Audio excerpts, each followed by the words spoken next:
श्रीरामपूर तालुक्यातील बेलापूर येथे काही दिवसांपासून रिक्षांसह चारचाकी वाहनांच्या बॅटरी चोरी जाण्याच्या घटना घडत होत्या। 6 जानेवारी रोजी बेलापूर येथील फिरोज शेख नावाच्या इसमानं शहर पोलीस ठाण्यात सदर घटनेबाबत फिर्याद दाखल केली होती। पोलिसांनी कलम 379 अन्वये गुन्हा दाखल केला होता। सदर गुन्ह्याची बारकाईने तपासणी केली असता गावातील सीसीटीव्ही कॅमेऱ्याच्या फुटेज यांच्या आधारे 24 तासांच्या आत सदर घटनेतील आरोपीच्या मुसक्या आवळण्यात श्रीरामपूर शहर पोलीस स्टेशनच्या पोलिसांना यश आलंय। महेश चंद्रभान काळे वय वर्ष 27 असं त्या अटक केलेल्या आरोपीचं नाव असून तो खोकर तालुका श्रीरामपूर येथील रहिवासी असल्याचं समजतंय। त्याच्याकडून रिक्षांच्या 3 बॅटरीसह गुन्ह्यात वापरलेली चारचाकी वाहन असे 2,06,000 रुपयांचा मुद्देमाल जप्त करण्यात आलाय।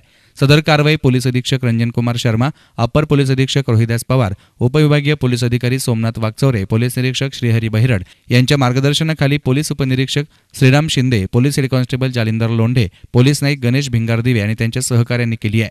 या घटनेविषयी पोलीस निरीक्षक श्रीहरी बहिरड यांनी अधिक सांगितले। श्रीरामपूर शहर पोलीस स्टेशनच्या हद्दीत बेलापूर या ठिकाणी रिक्षाच्या बॅटऱ्या चोरणाऱ्या आरोपीस अटक करण्यात आलेली आहे। त्याच्याकडून एकूण 3 बॅटऱ्या, गुन्ह्यामध्ये वापरलेलं वाहन असा एक टेम्पो असं एकंदरीत 2,06,000चा मुद्देमाल पोलिसांनी जप्त केलेला आहे।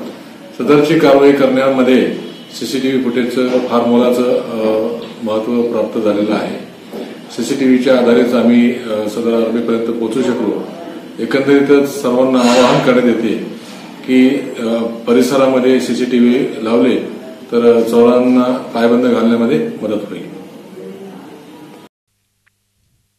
News reporter Yunus Inamdar, SN media, Shrirampur.